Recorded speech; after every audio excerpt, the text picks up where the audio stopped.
ప్రేక్షక మహాశైలకు నా హృదయపూర్వక కళాభివందనాలు. నా పేరు రవి, ఓహో టీవీ యాంకర్. ఈరోజు మీకు చూపించబోయే కార్యక్రమం పేరు చీమా చీమా ఎందుకు పుట్టావు. చీమ ఎందుకు పుడుతుందండి? పుట్టడానికే. మరి అటువంటి పిల్లలకు అదేనండి, చీమ ఒక మనిషిని చంపేసింది. విచిత్రంగా ఉంది కదా. ఈ కార్యక్రమానికి మూల కథను అందించింది శ్రీ పెద్దింటి అశోక్ కుమార్. దృశ్యానికి అనువుగా మాటలు రాసింది శ్రీ రావి నాగేశ్వరరావు. ఈ కార్యక్రమం మొత్తం రూపకల్పన చేసి దర్శకత్వం వహించింది మా గురువు గారు శ్రీ పిల్లా సన్యాసిరావు గారు. అసలు చీమ మనిషిని చంపగలదా? చీమ ఊరితే మనిషి చనిపోతాడా? ఆలోచించాల్సిన ప్రశ్నే. శ్రమజీవిగా చెప్పుకునే ఓ చీమ మరో శ్రమజీవిని ఒక ఇల్లానికి చంపేసింది. నమ్మలేకపోతున్నారు కదా. ఇది నిజమో కాదో తెలుసుకోవాలంటే కామన్పూర్ అనే గ్రామంలో నివసిస్తున్న మేకల పోచయ్యకు జరిగిన అన్యాయం గురించి మనం తెలుసుకోవాలి. తన భార్య ఆదమ్మ చనిపోయింది. ఆమె మామూలుగా చనిపోలేదని, ఆమె మరణానికి కారణమైన వాళ్ళని కఠినంగా శిక్షించాలని గవర్నమెంట్ డాక్టర్ని అడిగాడు, పంచాయతీ ఆఫీసర్లను అడిగాడు, వర్కర్లను అడిగాడు. ఎవ్వరూ న్యాయం చేయలేకపోయారు. చివరకు ఆత్మ ప్రబోధంతో న్యాయస్థానాన్ని ఆశ్రయించాడు. ఈరోజు ఆ కేసు విచారణకు వచ్చింది. కోర్టులో ఏం జరుగుతుందో మనం చూద్దాం.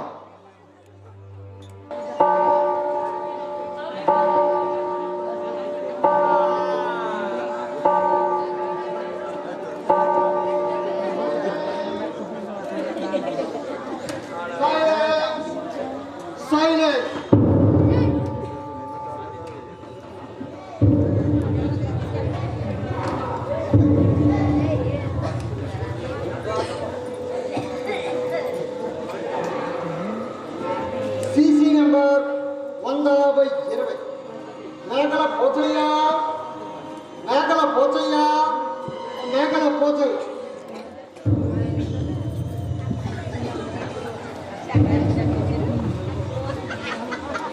ఈ భగవద్గీత మీద కుడిచి వేసి నేను చెప్పినట్టు చెప్పను. అదే నేను చెప్పినట్టు ప్రమాణం చేయండి. చేయలేను. ఎవరైనా చూశాడుగా అతని తలాభిస్తాను. కోర్టు ధిక్కారం కింద ఇతన్ని కఠినంగా శిక్షించాలని కోర్టు వాళ్ళని కోరుతున్నాను. కుడిసి వేసి ప్రమాణం చేయమంటున్నారు. అసలు నాకు కుడిసి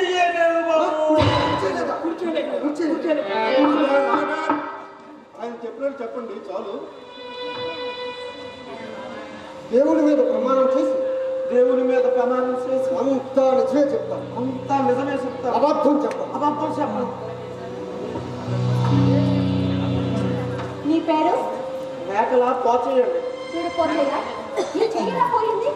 చిన్నప్పుడు మామిడి తోపులో మామిడికాయలు ఏరుకుంటే కట్లపాము కరిసేసిందని సరైన మందులు మాకు వాడకపోవడం వల్ల చెయ్యి అంతా కుండిపోనాలి. దాచిపత్రిలో చెయ్యి తీసేసినాం. నువ్వేం చేస్తుంటావు? 4 మేకపిల్లల్ని మేపుకుంటానమ్మా. వాడికి వచ్చే ఆదాయం నీకు సరిపోతుందా?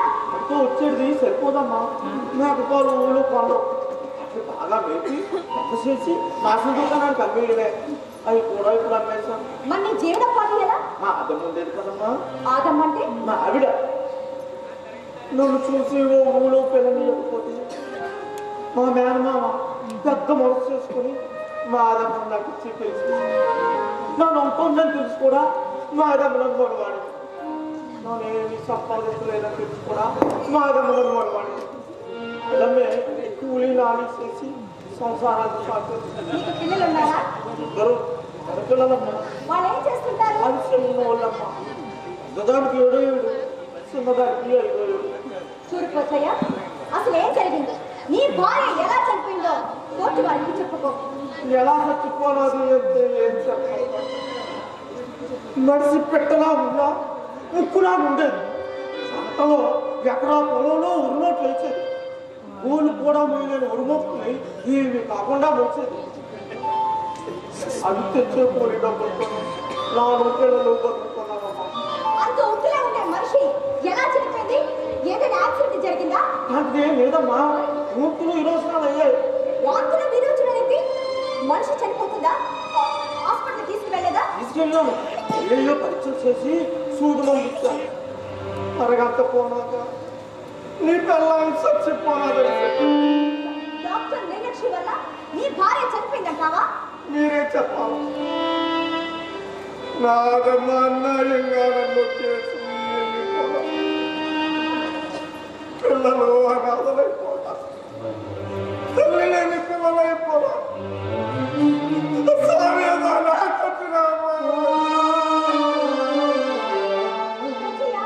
ఇది న్యాయస్థానం, ఇక్కడ న్యాయకూడదు. నాకు జరిగిన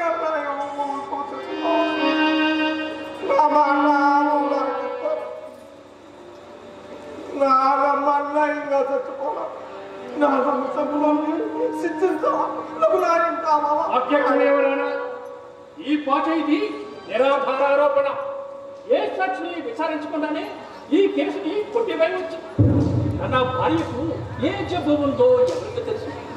ఆసుపత్రికి ఆలస్యంగా తీసుకెళ్ళారు. డాక్టర్ ట్రీట్మెంట్ చేసినప్పటికీ ఫలితం లేకపోయింది. అతని భార్య చనిపోయింది. రోజు మనం పేపర్లోనూ టీవీలోనూ చూస్తున్నాం. డాక్టర్ నిర్లక్ష్యం వల్లే రోగి చనిపోయాడు. డాక్టర్ని శిక్షించాలని ఆసుపత్రి ఎదుట మందులతో ధర్నాలు చేస్తున్నారు. డాక్టర్ నుండి డబ్బులు గుంజేస్తున్నారు. అలాగే అలాగే ఈ పాచయ్య కూడా కేసు పెడితే ఎంతో కొంత డబ్బు రాబట్టుకోవచ్చని దురాశతోనే ఈ కేసు పెట్టేశారు. No, Your Honor. నా క్లయింట్ డబ్బు కాసుకునే మనిషి కాదు. అలా అయితే తన భార్య చనిపోయిన రోజే హాస్పిటల్ ఎదుట ధర్నా చేసేవాడు. అలా చేయలేదు. ఏ జబ్బు లేని తన భార్య ఎలా చనిపోయింది, తన భార్య చావుకు కారణమైన వారిని శిక్షించాలని న్యాయస్థానాన్ని ఆశ్రయించాడు. పాచయ్య భార్య డాక్టర్ల నిర్లక్ష్యం వల్ల చనిపోలేదు. తన భార్య ఎలా చనిపోయిందో పోస్ట్ మార్టం రిపోర్ట్లోనే ఉంది. అది అది అది గమనించవలసిందిగా కోర్టు వారిని కోరుతున్నాను. పాచయ్య భార్య తన భార్య చావుకి ఎవరో కారణం కాదని తెలియదు. తన బాధ్యత పారలేదని ఎలాగైనా తన భార్య చావు క్యాష్ చేసుకోవాలని ఈ ప్రైవేట్ కంప్లైంట్ పెట్టుకున్నాడు. నిజమే, Your Honor. నా క్లయింట్కి ఎక్కడ న్యాయం జరగలేదు. సగటు మనిషికి సంఘంలో అన్యాయం జరిగితే ఆఖరి అస్త్రంగా న్యాయస్థానాన్ని ఆశ్రయించవలసిందే. సాక్షులను విచారించవలసిందే. ఎవరైనా ఈ కేసుని విచారించడం అనవసరం. పక్క పాచయ్య సాక్షించాలి. ఇతన్ని క్రాస్ ఎగ్జామినేషన్ చేయడానికి పర్మిషన్ ఇప్పించవలసిందిగా కోర్టు వారిని కోరుతున్నాను. Permission granted. చూడు పాచయ్య, నీ భార్యకు గుండె జబ్బు ఏమైనా ఉందా? నాటిదే లేదు బాబు. ఉప్పు నాటి మనిషి. నీకు తెలియకపోవచ్చు. అత్యధిక వచ్చిన వాళ్ళు నడుస్తూ నడుస్తూ చనిపోతారు, మాట్లాడుతూ చనిపోతారు. రాత్రి దానికి అట్లాంటి జబ్బులేమి లేవు బాబు. మరి ఏ జబ్బు లేకపోతే ఆసుపత్రికి ఎందుకు తీసుకువెళ్ళాం? ఆ రోజంతా కట్టపడి పని చేసుకోవచ్చు. రాత్రి వన్నం తిని పడుకుని 2 రోజులు విరాసరాలు. చాలా నీరసంగా ఉంది. నాకు భయం వేస్తుంది మామా. అది అలా వెళ్ళేసరికి నాకు భయం వేస్తుంది. ఆసుపత్రికి తీసుకెళ్ళాలంటే మా ఊర్లో ఆసుపత్రి లేదు. పక్కూరికి వెళ్ళాలా. ఇంత రాత్రి అప్పుడు అలా వెళ్ళగలం. పొద్దున్నే వెళ్ళాలి అంది. సేపటితో ఆటో కట్టించి ఆసుపత్రికి తీసుకెళ్ళాను. డాక్టర్ గారు నీ భార్యను పరీక్షించి మందులు ఏమైనా ఇచ్చారా? బాటిల్ పెట్టారు, సూది మంది ఇచ్చారు. తర్వాత ఏమైంది? అరగంట పోయాక నీ పిల్లలు చచ్చిపోరాదని చనిపోయిందని చెప్పారు. నీళ్లు తాగి చచ్చిపోరా. నీళ్ళు త్రాగితే మనిషి చనిపోతుందా? Yes, Your Honor. నా క్లయింట్ భార్య ఆదమ్మ నీళ్లు తాగి చనిపోయింది. ఇది విచిత్రంగా లేదు. ఎవరైనా మనిషి నీళ్లు త్రాగకపోతే చనిపోతాడు. నీళ్లు త్రాగి మనిషి చనిపోవడం అన్నది సృష్టిలోనే వింత. Your Honor, నా క్లయింట్ భార్య ఆదమ్మ చనిపోవడం నిజం. అది ఎలా, అసలు ఏం జరిగిందో తెలుసుకోవాలంటే సాక్షులను విచారించవలసిందే. ప్రథమ సాక్షిగా డాక్టర్ ఆనందం ప్రవేశపెట్టవలసిందిగా కోర్టు వారిని కోరుతున్నాను. Yes, proceed. Start planning. Start planning. Start planning. Just a minute. Just a minute, please. Interruption క్షమించాలి. చీమ పుట్టి మనిషి చనిపోయింది అన్నారు. మరి లాయర్ గారేమిటి నీళ్లు త్రాగి మనిషి చనిపోయింది అంటున్నారు? చీమ కుడితే మనిషి చనిపోతాడా? నీళ్లు త్రాగితే మనిషి చనిపోతాడా? అసలు చీమకు నీళ్లకు సంబంధం ఏంటి? చాలా కన్ఫ్యూజ్గా ఉంది. ఇక్కడ మీకు విషయం చెప్పలేదు. మన బరువు 60 కేజీలు అయితే 100 కేజీల బరువును మనం మోయలేము.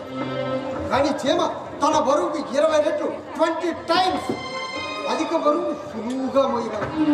మరి అంత శక్తి ఉన్న చీమ మనిషిని చంపడం నిజమై ఉండొచ్చు. అసలు పోచయ్య భార్య ఎలా చనిపోయిందో తెలుసుకుంటే ఈ చిక్కుముడి విడిపోతుంది. లాయర్ గారేమో డాక్టర్ గారిని ప్రవేశపెట్టమన్నారు.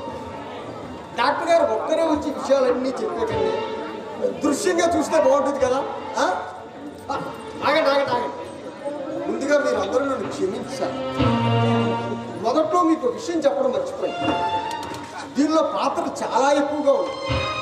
మనకు నటీనటుల కొరత కూడా ఎక్కువగానే ఉంది. అందుచేత ఒకే ఆర్టిస్టు 2-3 వేషాల్లో కనిపిస్తూ ఉంటాడు. నేను కూడా అప్పుడప్పుడు కొన్ని వేషాల్లో పరకాయ ప్రవేశం చేసి ప్రదర్శన మధ్యలో ఏదైనా లోపం అనిపిస్తే దాన్ని సర్దుబాటు చేస్తూ ఉంటాను. ఇప్పుడు మనం గవర్నమెంట్ ఆసుపత్రికి వెళ్దాం. అక్కడ ఏం జరుగుతుందో చూద్దాం.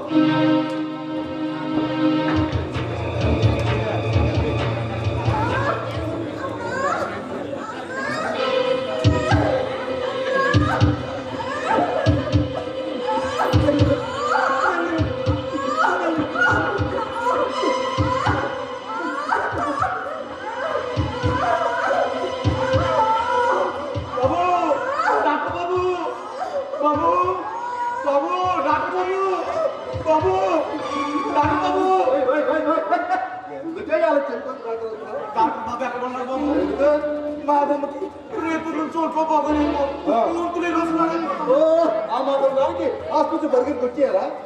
నిమిషం పెడితే ఏదో మాకు ఇచ్చేవాడు కదా. అది ఇప్పుడు ఎంత బాధపడలేదు బాబు. దాని బాధపడలేదు ఆసుపత్రికి తీసుకొచ్చేస్తున్నాను. ముందు ఓపి చీటి రాయించుకున్నాను. నువ్వు ఇక్కడ ఉండే చీటి రాయించుకొచ్చేస్తాను.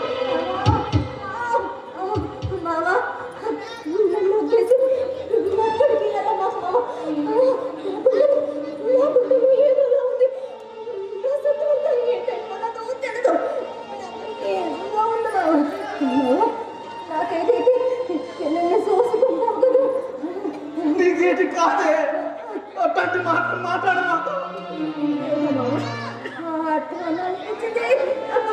అట్లాంటిది ఏమీ మనసులు ఎక్కువ మాకు. ఆసుపత్రికి వచ్చేసినంత బాగైపోతున్నాయి.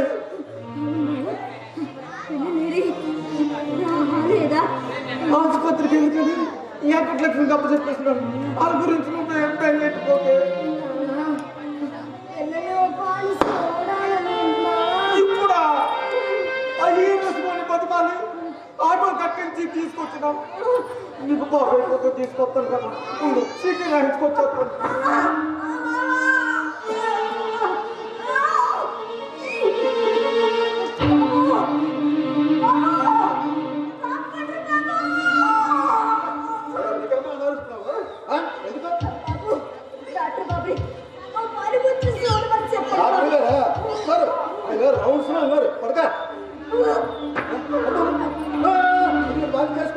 ఎంత కడుపులాగా చావాలి. పెట్టి బాబు అంత ఎక్కువైనా ముందు ఏదైనా తీయకూడదా?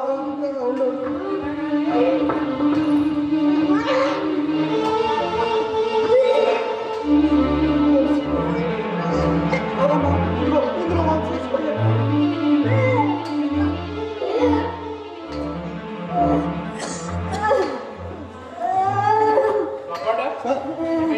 వాంతులే వేగలు అవుతాయి.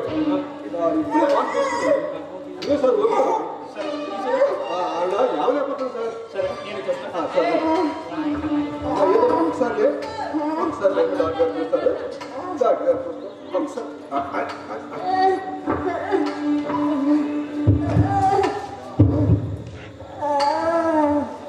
దండాలి బాబు.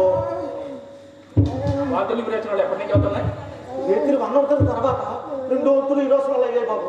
చాలా నీరసంగా ఉందన్న భయవేసి ఆసుపత్రికి తీసుకొచ్చేసినాను. మందులు ఏమైనా వాడారా? లేదు బాబు. అదే పక్కన ఉన్న పల్లెటూరు కామన్పూర్. కామన్పూరా? ఆ ఊళ్ళో బాగులేదని విన్నాను. ఏంటి బాబు అంటున్నారు? ఏమలేదు ఏమలేదు. రాత్రి నుంచి అవుతున్నాయా వాంతులు విరేచనాలు? రేత్రి నుంచే బాబు. రాత్రి ఏం తిన్నది? బాబు ఏం కలుపుతున్నది? మా అదమ్మ వంకాయ కూర మా బాగా ఉండదు బాబు. ఆ కూర తింటాను చాలా. రెండు మొక్కలు కొట్టించే ఓటు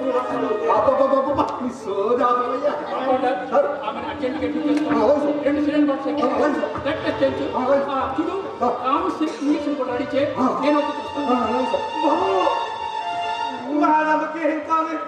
ఏమీ కాలేదయ్యా.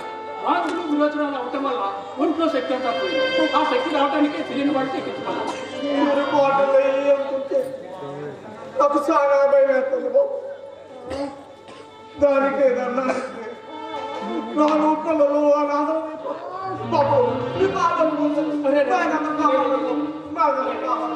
డాక్టర్లో పోయి మనిషిని బ్రతికించడానికే. మీ ఆవిడకి ఏం కాదు, కంగారు పడదు. సరే తీసుకురా. అదమ్మా నీకు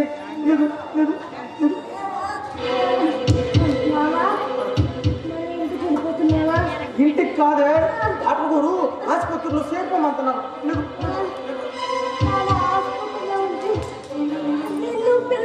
చూసుకుంటారు మామా. అబ్బా నా గురించి నువ్వే తగ్గకపోతావు.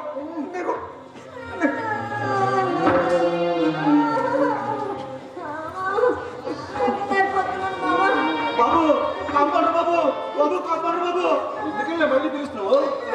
కొంత కొద్దిగా సాయం చేయకూడదా? ఇంట్లో ఎవరు రాలేదా? మా బాబులోనే ఆడవాళ్ళు కదా, తోడు వాళ్ళు ఆడమని ఉంటే బాగుంటుంది.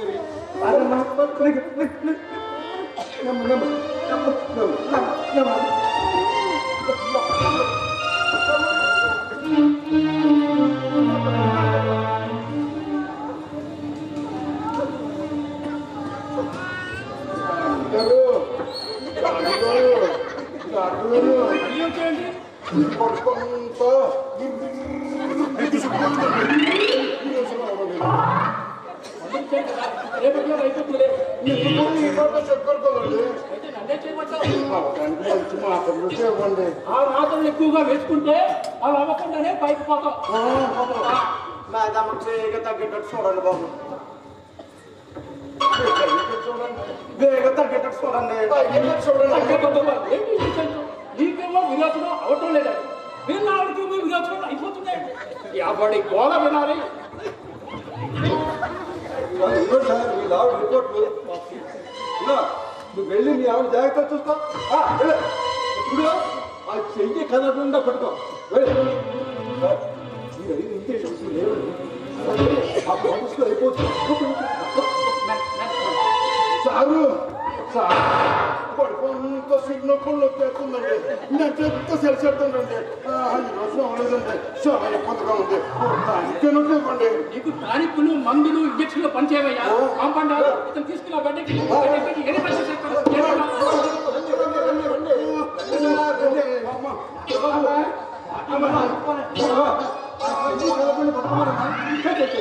ఏం మనుషులే ఒక సుక్క కొడుకు కదా, ఇది అయిపోనది.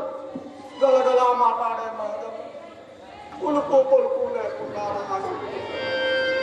దాన్ని చూస్తా ఉంటే నాకు చాలా భయం.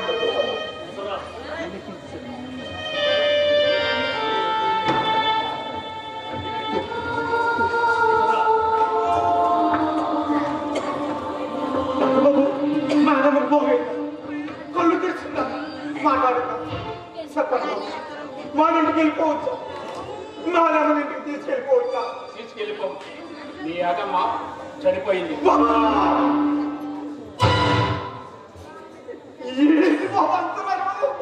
భార్య చనిపోయింది. తీసుకెళ్ళిపోవచ్చు.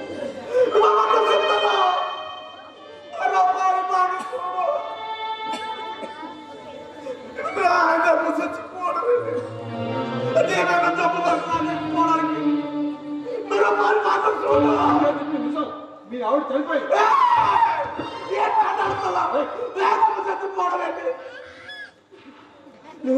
మీరే చంపేసినారు. లేకపోతే చచ్చిపోతాం. చెప్పండి ఎందుకు చంపేసినారు? తెలిసి తెలియకుండా మాట్లాడుతూ నీ ఆదమ్మకు అతిసార వ్యాధితో చనిపోయింది. అదే కలరా వచ్చి చనిపోయింది. నా ఆదమ్మ కలరా వచ్చి చచ్చిపోవాలా? ఆదమ్మ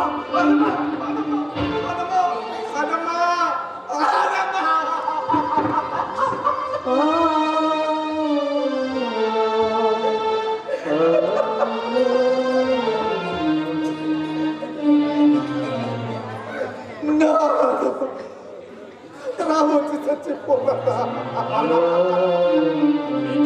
గ్రామాల్లో అతిసార వ్యాధి ఉన్నది. కలుషితమైన నీళ్లు త్రాగడం వల్ల నీ భార్య చనిపోయింది.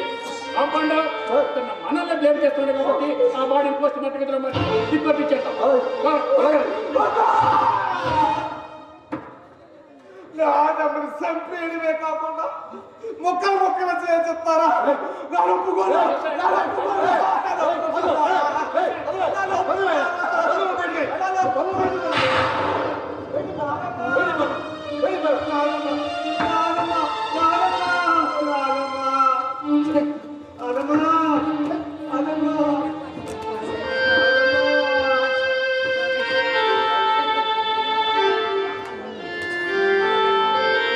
నీళ్లు త్రాగటంలో అతిసార వ్యాధి వచ్చి చచ్చిపోయింది. ఆమె ఏ చెరువు నీళ్ళో గుంట నీళ్ళో బావిలో తెచ్చుకొని రాగలేదు.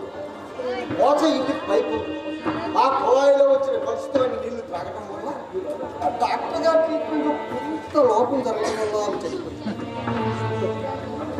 మనిషి గాలి ఎంత ముఖ్యమో నీరు కూడా అంతే ముఖ్యం. శాస్త్ర ప్రకారం మగవారు 3.7 లీటర్లు, ఆడవారు 2.7 లీటర్లు నీళ్లు త్రాగితేనే ఆరోగ్యంగా జీవించాలి. మరి అంత నీరు మనం త్రాగుతున్నామా? అసలు అంత మంచి నీరు మనకు దొరుకుతుందా? మన కుళాయిలో వచ్చే నీరు అప్పుడప్పుడు ఎందుకు కలుషితమైపోతున్నాయో తెలియాలంటే వానమల్లుని అడగాలి. వానమల్లు అంటే ఎవరో కాదండి, పైపు లిఫ్ట్ దెంబ. ఇంతవరకు కథలో చీమ ఎక్కడా కనిపించదు. చూద్దాం, ముందు ముందు కనిపిస్తుందేమో. మోచయ్య తన వారి చావు కారణం ఎవరో తెలుసుకోవడానికి గ్రామ సచివాలయానికి బయలుదేరాడు. అక్కడ ఏం జరుగుతుందో చూద్దాం.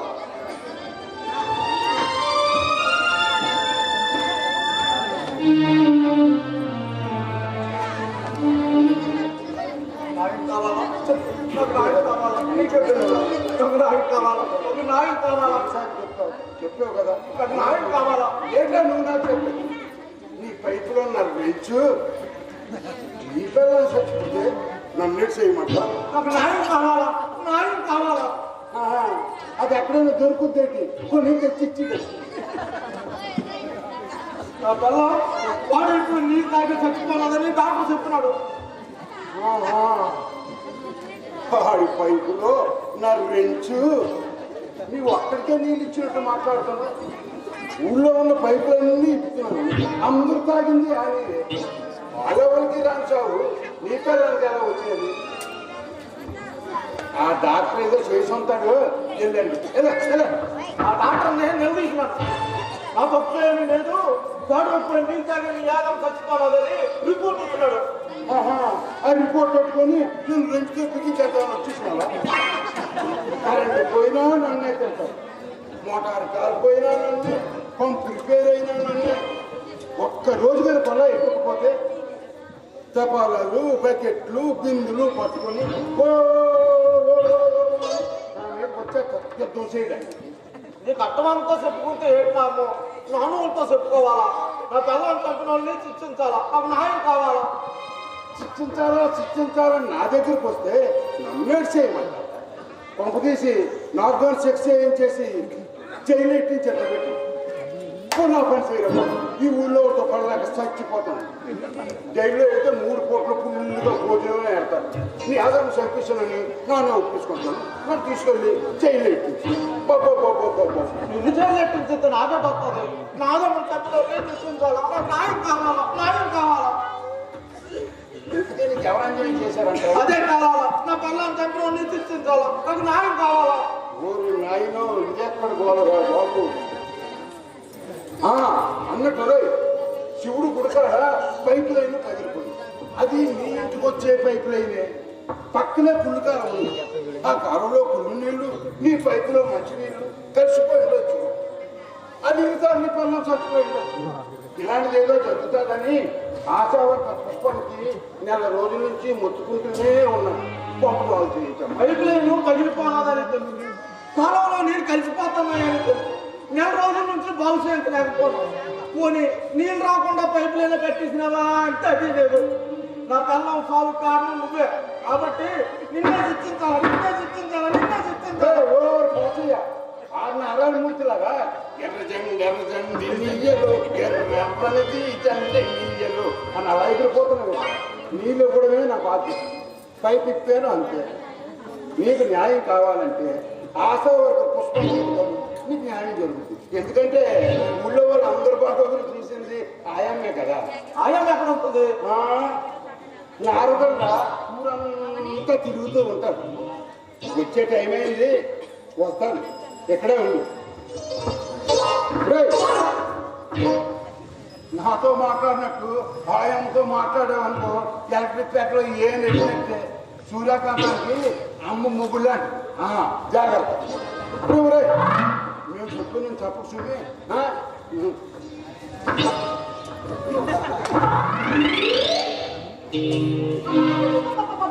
పైన ఎడ్లు మండిపోతున్నాయి, ఇక్కడ జనాలు మండిపోతున్నారు. మొగ్గు లేకుండా పరిపెట్ట వచ్చినట్టే నానే చేయాలి. కడుపు ఉన్నవాడికి ఏ సూర్యుడు ఇస్తాను, ఏ మందులు ఇవ్వాలో ఇస్తాను. అంతేగాని దాని కడుపుతో నాకే సంబంధం. అంత భయపడాలంటే ఇంటి జాగ్రత్త తీసుకోవాలా? మనసంతలే పడిపోతుంది.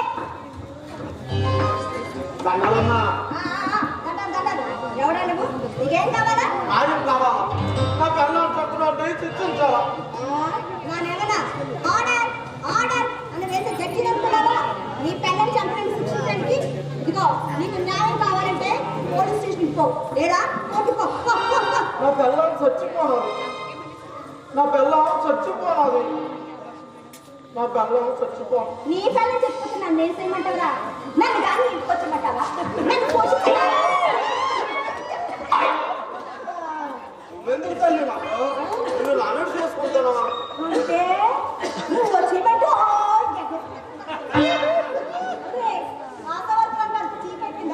నీకే కాదు లోపమైపోయారు. గ్రామం పరిశుభ్రంగా ఉంచాలా, బోర్డు కడిగించాలా, బోర్డు శానిటేషన్ చేయించాలా, గవర్నమెంట్ ఆసుపత్రికి రారంటో ఫ్రీగా డెలివరీ చేసి మందులిచ్చి డబ్బులు ఇస్తా ఉంటే రానంటున్నారు. డాక్టర్లేమో తీసుకోమన్నారు, వీళ్ళేనో రానంటున్నారు. చిన్న పిల్లల చంకర వేసుకొని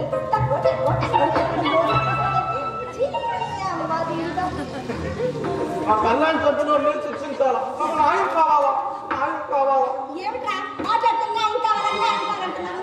ఆ పిల్లాన్ని చంపిన మీరు శిక్షించాలా? ఇప్పుడు బాగున్నాను చెప్పినాడు. మా ఇంటికి వచ్చే పైప్ లైన్ పగిలిపోయినది, కోడిపోయి నీళ్ళు తాగి జనాలు ఏ రోగాలన్నా వచ్చి చచ్చిపోతారని మీకు చెప్పినాడు కదా. చెప్తాడు. ఇదిగో నీటికి వచ్చే పైప్ లైన్ పగిలిపోతే నానేసయ్యా, అది పంచాయతీ పెద్దలు చూసుకోవాలా? అవును, ఆ బాబు పలకడాడే. అదిగో అక్కడ ఉన్నాడు అని పిల్ల. ఇదిగో బాగున్నాడు. అమ్మగారు పిలుస్తున్నారు.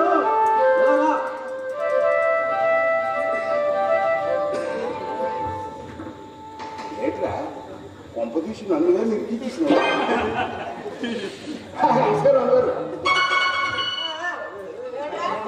ఏదేదో ఆడుతున్నావంట. ఆడి పిల్ల నేను చెప్పానా? నేనెందుకు అలాగంటాను తల్లి? పైపు లైన్ పగిలిపోయింది, నీరు పాడైపోయాయి, ఏదో మంచి మందు ఉంటే ఇయ్యమ్మా అని చెప్పాను అంతే. నా రేంచు మన ఆఫీస్ పక్కన పైపు లీక్ అవుతుంది. వెళ్ళి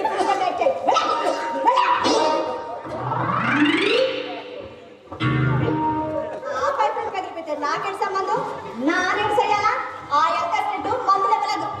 వాళ్ళు పట్టించుకోక మీరు పట్టించుకోకపోతే ఊర్లో జనాలు కలరా వచ్చి చచ్చిపోవడమేనా? చెప్పు చెప్పు చెప్పు.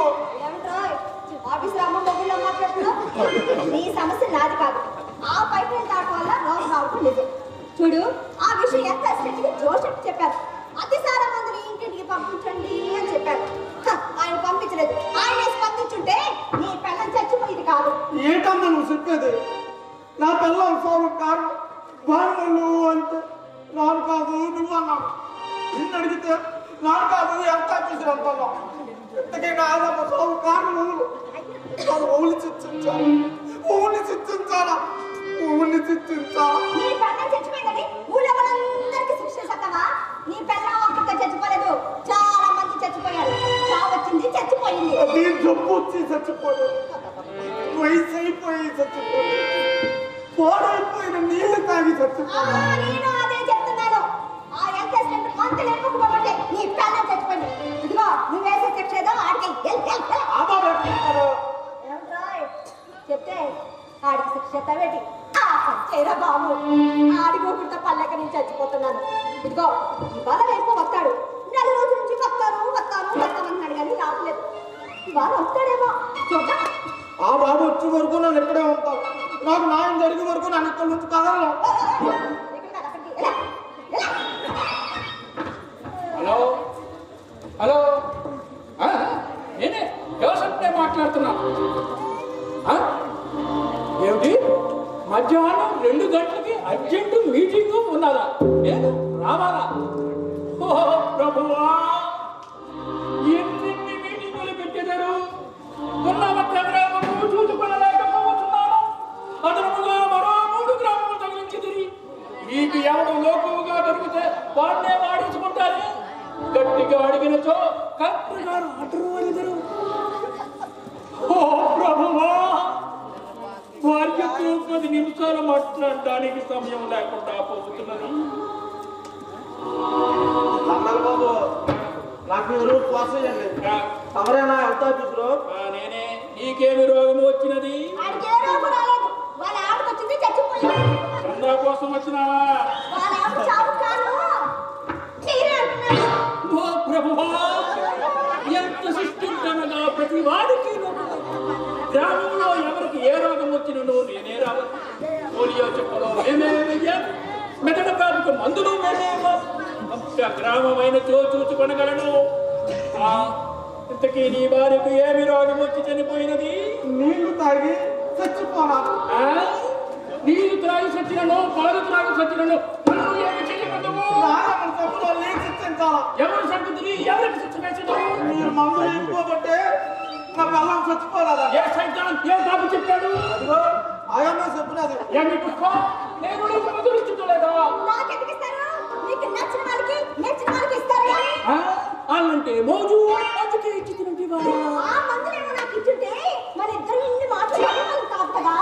అంటే ఏమిటి? పుష్పలత గారు ఇదిగో రండి మందులు, ఇంటికి వెళ్ళి పంచండి.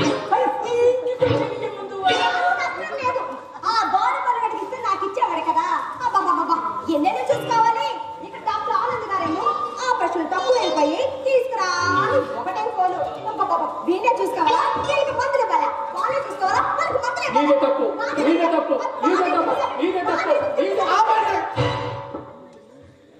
మీరే గొడవలు ఎట్టేసుకుంటున్నారు.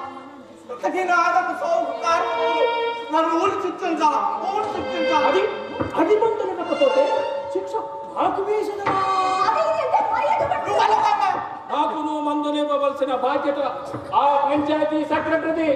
ఆ సెక్రటరీ నాకు ఇచ్చినచో నేను ఆశావర్కర్కి ఇచ్చింది, ఆమె నీకు ఇచ్చును. ఇప్పుడు చెప్పు, మందులు ఇవ్వవలసిన బాధ్యత మా ఇద్దరిది కాదు. ఆ బాధ్యత ఆ పంచాయతీ సెక్రటరీ రవిచంద్రది. నువ్వు వెయ్యబోయే శిక్ష అతనికే వెయ్యము. ఓ ప్రభువా, నాకు అర్జెంట్ మీటింగ్ ఉన్నది, మరణ వచ్చేటను.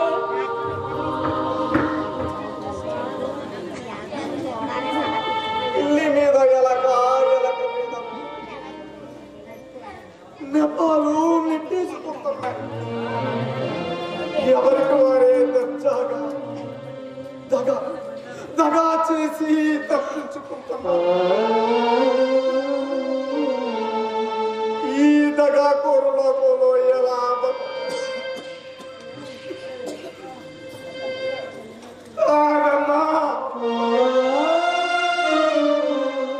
నువ్వు కూడా దగా చేసి దేవుడి దగ్గర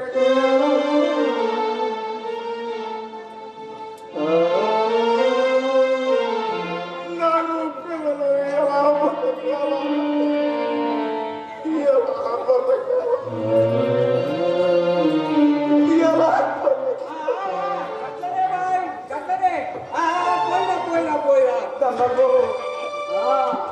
ఏం బిడ్డ, ఏం ముచ్చట్లు, ఏం కావాలి?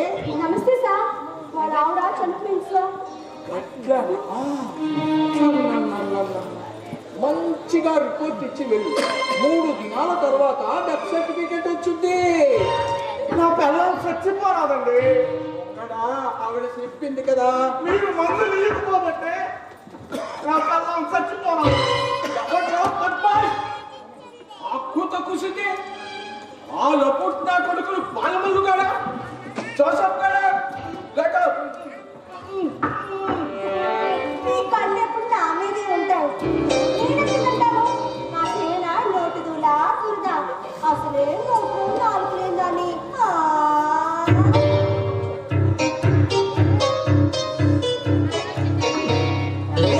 నాకు న్యాయం కావాలా, నాకు న్యాయం కావాలా, న్యాయం కావాలి. వెళ్ళి చేయకరాబాయ్. ఈ ఇలాకాలో న్యాయమైన దొరుకుతుంది. న్యాయం నా పుస్తకాలలో మస్తుగా ఉంది. అది బయట న్యాయం గురించి ఎంత బాగా చెప్తున్నావు, మరెందుకు మంది లేదు? చెప్పు చెప్పు. ఇంటిలో నమ్మకాలు చేస్తున్నావు. నీ అయ్యా ఇల్లు రాకపోయినా నన్నే, పింఛను రాకపోయినా, కరెంటు రాకపోయినా, బియ్యం రాకపోయినా మస్తుగా నా మీదే పెడతా. ఎన్నెన్ని సముదాయించుకోవే. నాయకులు చెప్పడాలు ఏం శిక్షించాలా? నాకు న్యాయం కావాలా, నాకు న్యాయం కావాలా. ఇంటిలో కథ బరాబరు గలాటాకొచ్చినా న్యాయం కావాలని అడగడానికి వచ్చి నువ్వే గట్టని తీర్పు చెప్పేస్తున్నావు. తప్పు నాది అని. పైపులైను పగిలిపోవాలని తెలుసు, ఊర్లో కలరా ఉందని తెలుసు, మందులు ఇవ్వాలని తెలుసు. మరెందుకు మందులు వేయలేదు? నువ్వు మందు లేకపోతే నా ఆదమ్మ తప్పిపోనావు. నా ఆదమ్మ పోవుకు కారణం నువ్వే. కాబట్టి నిన్నే శిక్షించాలా, ఖరాబయింది బే. అది కూడా ఉన్నాయి ఒక్క చెయ్య ఇరిసేగా. ఈ గడ్డ మీద లెక్కన నా ముందెవడం కుయ్యాలా. ఆ నల్లారి పేరు చేయించాల్సిన డ్యూటీ నీకు, మందులు ఇవ్వాల్సిన డ్యూటీ నాది కాదు. పోయి సర్పంచ్, ఆ సర్పంచ్ని జమాయించు. మళ్ళా మాట్లాడితే గొడ్డలోడు తీసి తప్పా.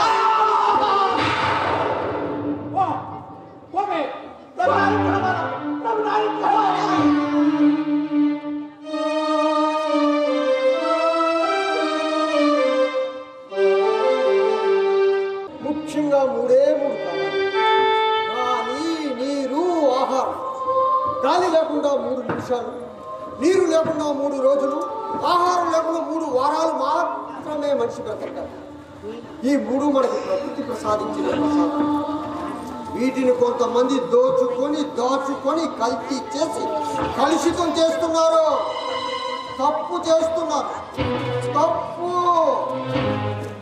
తప్పని సరిదిద్దలేని పరిస్థితి, న్యాయం కోరితే జరిపించలేని పరిస్థితి. ఎక్కడుంది లోపం? ఇది ఒక పోతయ్య సమస్య కాదండి, మనందరి సమస్య.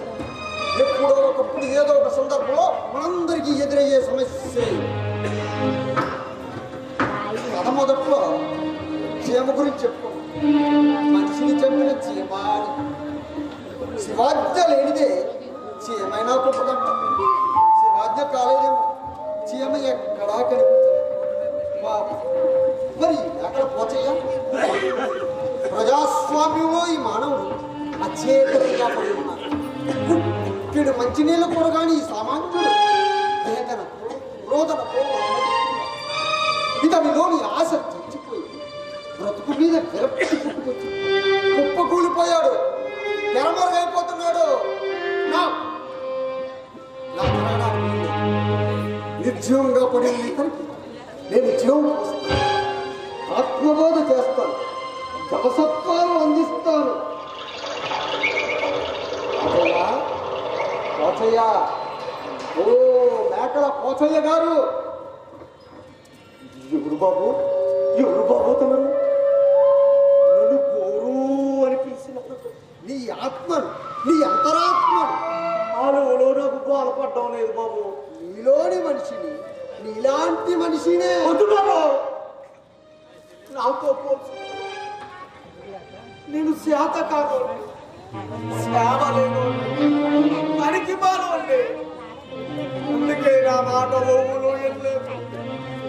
పట్టించుకోలేదు. ఏం కావాలి? ఇందా బట్ట ఇల్లా మరి ఏం కావాలి? గుక్కెడు మంచినీళ్ళు కావాలి. ఇంత చిన్న కోరిక కూడా తీర్చుకోలేకపోయేవాడు. అవును బాబు, నాదేమీ గొంతమ్మ కోరిక కాదు. మంచినీళ్ళు అడిగితే అలా గొంతుకులో ఇలక్కాయ పడిపోయింది. సమాధానం చెప్పలేక నన్ను తిట్టారు, పుట్టారు. మంచినీళ్ళు లేక నా పిల్లలు చచ్చిపోనాలి. కోర్టుకు వెళ్ళలేకపోయావా? కోర్టు కళ్ళు లేకపోయినా చెవులున్నాయి. నీ మాటలు వింటుంది, తప్పక పట్టించుకుంటుంది. లేదు లేదు, వాళ్ళంతా చాలా పుట్టోళ్ళు, బాగా చదువుకున్నారు. మరి నానో చదువు లేకపోయినా సంస్కారం అనే ఇంగితం ఉంది నీకు. పోరాడితే పోయేది ఏమీ లేదు. ఎలా పోరాడగలను? అవిటోన్ని, ఒక చెయ్యి లేనోన్ని. ఒక చెయ్యి లేకపోతే రెండో చెయ్యి ఉందిగా, పిడికిని బిగించి ఒక పిడుగు తుప్పుతో ఉన్న ఈ ఒక్క చెయ్య ఇరిసేస్తానన్నాడు. చాలున్నాయిగా. పరుగుని ఎగసి ఆడి గుండె మీద ఒక కన్ను కన్ను వాళ్ళు కనబెట్టి పడగొట్టేస్తే గుండెల్లో ప్రాణం కొట్టుకుంటుంది కదా. ఊపిరి బిగించి గట్టిగా ఒక పొలికాట పెట్టు. ఏమని ఏమని మంచినీళ్ళు కావాలని, న్యాయం జరగాలని, దోషులు కఠినంగా శిక్షించాలని. గుండె లభిస్తేలా అరిసా. అలసిపోయా. నడవలేను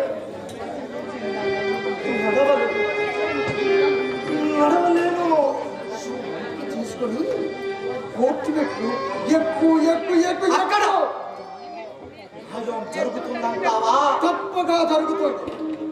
డాక్టర్ బాబాసాహెబ్ అంబేద్కర్ రచించిన భారత రాజ్యాంగంలో మనందరికీ కల్పించిన హక్కు రాజైనా, ప్రభు అయినా, సేవకుడైనా, అనాథులైన, అభాగ్యులైన ఎవరైనా తేల్చుకోవాల్సింది కోర్టులోనే. అదే చివరి అస్త్రం, బ్రహ్మాస్త్రం.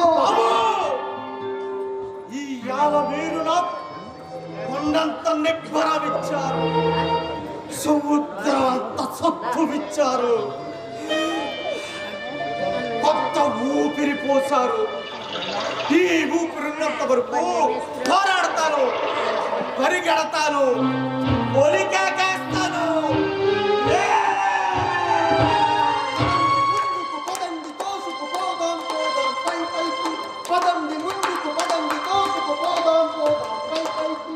పోదాం పోదాం పై పైకి. పోదాం పోదాం పై పైకి.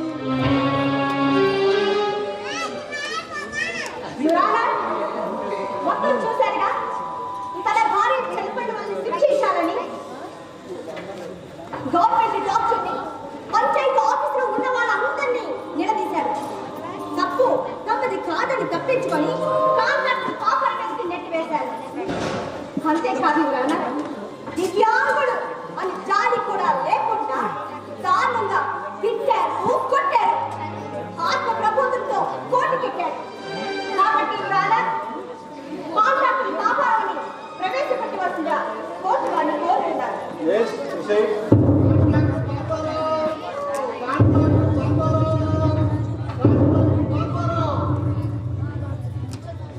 మీ పేరు?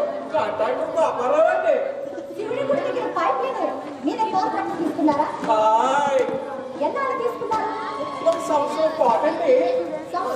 ఏం పోయినా బాగు చేయాల్సిన బాధ్యత మీదే కదా. పైప్ లైన్ వేసి ఎన్నాళ్ళైంది? పైప్ లైన్ వేసి సంవత్సరం కూడా దాటలేదు. కాబట్టి పగిలిపోతే బాగు చేయాల్సిన బాధ్యత మీదే కదా. ఏదో ఒకటి చెప్పండి, అవునా కాదా చెప్పండి. సాక్షిని బలవంతంగా ఒప్పించాలని చూస్తున్నారు. మీరు కూర్చోండి, మీరు కూర్చునేవ్వండి. చెప్పండి, అవునా కాదా చెప్పమంటారంటే పైప్ లైన్ పగిలిపోయి డ్యామేజ్ అయిపోతే బాధ్యత నాదేనండి. కానీ కొత్తగా పైప్ లైన్ తవ్వేవాళ్ళు, టెలిఫోన్ లైన్ వేసేవాళ్ళు, కేబుల్ లైన్ వేసేవాళ్ళు జాగ్రత్తగా తప్పాలి కదండి. మరి అలా జాగ్రత్త వల్ల పైప్ లైన్ డ్యామేజ్ అయిపోతున్నాయండి. దానికి బాధ్యత నాదంటే నేనేం చెప్పగలనండి. నిజానికి సర్పంచ్ కొండవరావు గారు పంచాయతీలతో ఈ పనులు చేయించాలండి. పాపం ఆయన మాత్రం ఏం చేస్తారంటే అందుకే నా మీద క్వశ్చన్. ఏం చేస్తాను ఒప్పుకున్నారా లేదా హాయ్ చెప్పండి, ఎందుకు చేయలేదు? హాయ్ హాయ్ హాయ్ ఇంకా టీచ్ చేస్తారా చేయరా? చేస్తామండి. పాత బిల్లులకే దిక్కులేదు, కొత్త బిల్లులకి సొమ్ములు ఎవడిస్తారండి? దానికి సర్పంచ్ కొండలరావు గారు పంచాయతీ మీటింగ్ కట్టి గ్రాంట్ రప్పిస్తారండి. అది శాంక్షన్ అయ్యి టేబుల్ మారి పైలు మారి చేతులు మారి నా దగ్గరికి వచ్చేసరికండి ఆ గ్రాంట్కి గంటలు పడిపోయి చిన్న మొత్తం వస్తుందండి. అందుకే చేయలేదు. నీ అశ్రద్ధ వల్ల ఒక నిండు ప్రాణం పోయింది తెలుసా? హాయ్ మహాభారతంలో కర్ణుడి సావుకి 6 కారణమంటండి. అలాగే ఆవిడ సావుకి కూడా కారణం 6 ఎవరో 6. నా ముందు 4 వెనకరండి. ఎవరో 2. సర్పంచ్ కొండలరావు గారండి, ట్రాక్టర్ డ్రైవర్ రాముడండి. డ్రైవర్ రాముడా? ఆయన ఏం చేశాడు? పైప్ లైన్ మీదకి ట్రాక్టర్ ఎక్కించాడండి. దాని బరువుకి పైప్ లైన్ పగిలిపోయిందండి. తప్పంతా ట్రాక్టర్ డ్రైవర్ రాముడేనండి. ఇక మీరు వెళ్ళచ్చు. ఇవి రాగారు ఆకుల సాక్షిగా ట్రాక్టర్ డ్రైవర్ రాముడిని ప్రవేశపెట్టవలసిందిగా కోర్టు వారిని కోరుతున్నాను. డ్రైవర్ రాముడు, డ్రైవర్ రాముడు, డ్రైవర్ రాముడు. మీ పేరు? డ్రైవర్ రాముడండి. హెవీ వెహికల్స్ నడిపే లైసెన్స్ ఉందా? బాగుందండి. ఎన్నాళ్ళ నుంచి నడుపుతున్నారు? 25 ఏళ్ళు ఉండండి. ఈ 25 మీరు ఎప్పుడైనా యాక్సిడెంట్ చేశారా? లేదండి. బాగా గుర్తు తెచ్చుకోండి. లేదండి. బాగా గుర్తు అదే తెచ్చుకోండి. లేదండి. తను చెయ్యలేదని చెప్తున్నా చేశామని ఒప్పించాలని చూస్తున్నారు. Order order objection over road. Proceed. Your honour, మనం ఎంత జాగ్రత్తగా ఉన్నా ఎదుటి వాళ్ళ అజాగ్రత్త వల్ల యాక్సిడెంట్లు జరుగుతూ ఉంటాయి. చెప్పండి, మీరు ఎప్పుడైనా యాక్సిడెంట్ చేశారా లేదా? నేను ఎప్పుడు చేయలేదండి. మరి అంత అనుభవం ఉన్న వాడిని ట్రాక్టర్ పైప్ లైన్ మీదకి ఎందుకు పోనిచ్చావు? నేను కావాలని చేయలేదండి, అది అలా జరిగిపోయింది. అసలు ఏం జరిగిందో చెప్పండి. ఆ రోజు మామిడికాయ లోడ్ వేసుకుని డ్రైవర్ రాముడు సినిమాలో ఎన్టీఆర్ లాగా చుమ్ములు కొట్టుకుంటూ వచ్చేస్తున్నానండి. సరిగ్గా శివాలయ ఈదిలో మలుపు తిప్పానండి.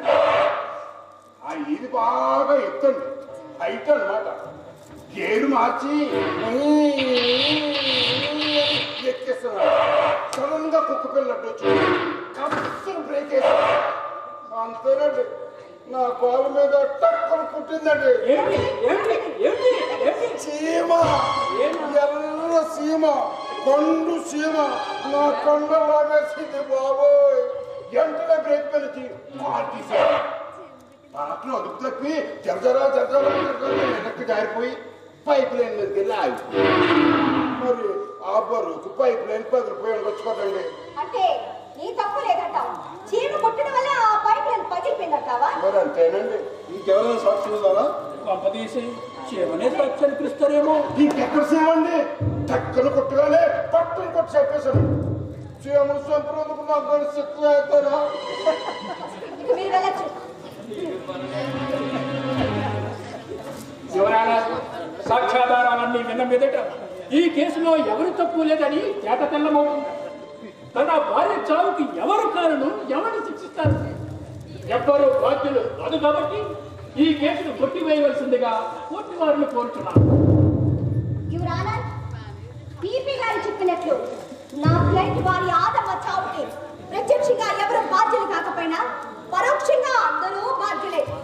Negligence of duty. Your honour, మనం టీవీలో పేపర్లో చూస్తూ ఉంటాం. రోడ్డు మీద గోతులు తవ్వి వదిలేస్తుంటారు. అక్కడ చిన్న బోటు కూడా పెట్టరు. వర్షం పడితే ఆ గొయ్యి నేలతో నిండిపోతుంది. చిన్నపిల్లలు ఆడుకోవడానికి వెళ్ళి ఆ గోతులో పడి చనిపోతున్నారు. ఎవరికి తప్పు? Negligence of duty. అలాగే బోరు బావులో పడి ఎందరో చిన్నారులు చనిపోతున్నారు. ఎవరికి తప్పు? Negligence of duty.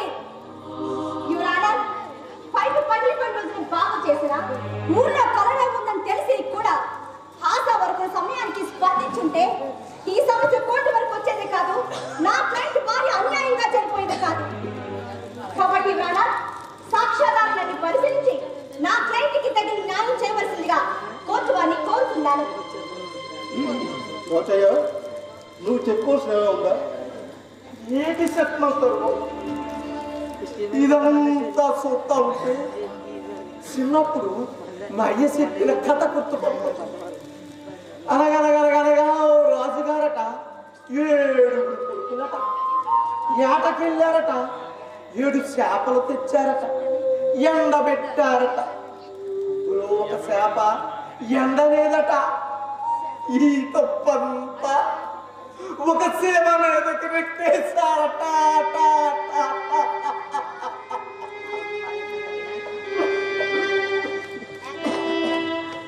ఇప్పుడు అదే కథ.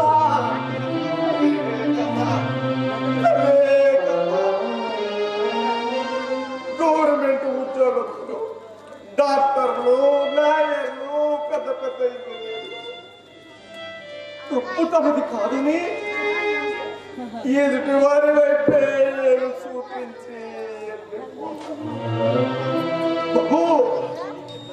రోజుకు నీరిచ్చేది అతగంట, వచ్చేది 2 బిందెలే. అవి కూడా ఆ నీరు తాగి ఎముకలు వంకర్లై చచ్చిపోతాం. ఒక్క మనుషులే కాదు, మేకలు, గొర్రెలు, బర్రెలు, పంటలు, పశువులు, పక్షులు ఈ భూమి మీద పుట్టిన పాపానికి ఇన్ని జీవులు చచ్చిపోతున్నాయి.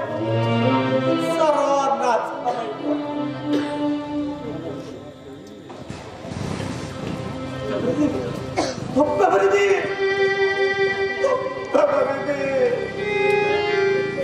కానీ నా జీవితంలో చాలా పెద్ద తప్పు జరిగిపోయింది. నా జీవితానికి ఆధారం ఏమిటి కనుక్కోనాను నా బతకాల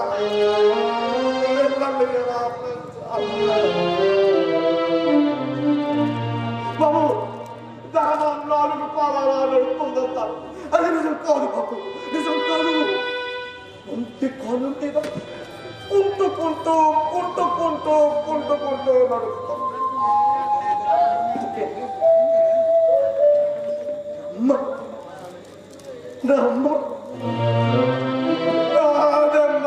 చచ్చిపోరాలి.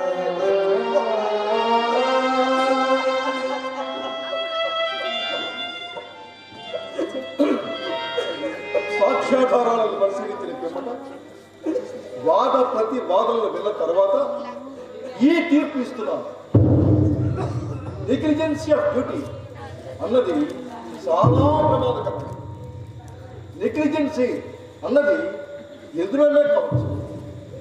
ఈ కేసులో బాధ్యతాయుతమైన అధికారంలో ఉండి సకాలంలో చర్యలు తీసుకోకపోవడం వల్ల ఒక నిండు ప్రాణం పోయింది.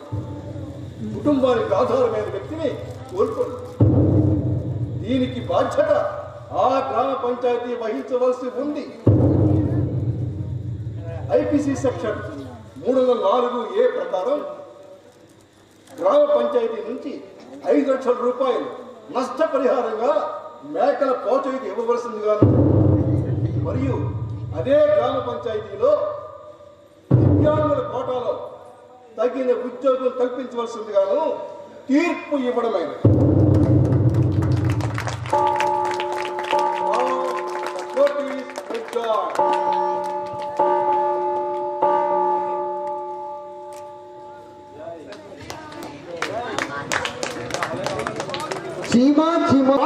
సాగునీరు ఎందుకు పనికి రాకుండా పోతుంది.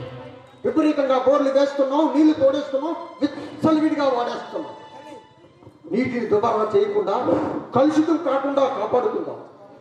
3వ ప్రపంచ యుద్ధం అంటూ జరిగితే నీటి కోసమే జరుగుతుందని ప్రపంచ మేధావుల సదస్సులో ఈ మధ్యనే హెచ్చరిక చేశారు.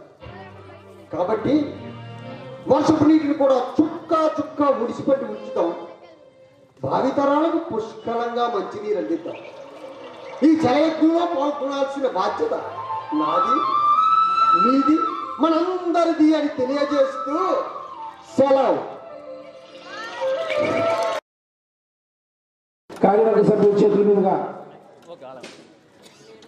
మహిళా నటి మనకి మరి ఇందులో ఒక్కొక్కరు 3 పాత్రల్ని విభిన్నంగా పోషించడం జరిగింది. వారి కాస్ట్యూమ్ చేంజ్ కానీ తదితర అంశాలు కానీ అంటనే తీసుకుని తక్కువ మందితో ఎక్కువ పాత్రను చూపించినటువంటి దర్శకులకి ధన్యవాదాలు తెలియజేస్తూ ఆడ ప్రసాద్ గారు దీన్ని స్పాన్సర్ చేస్తున్నారు.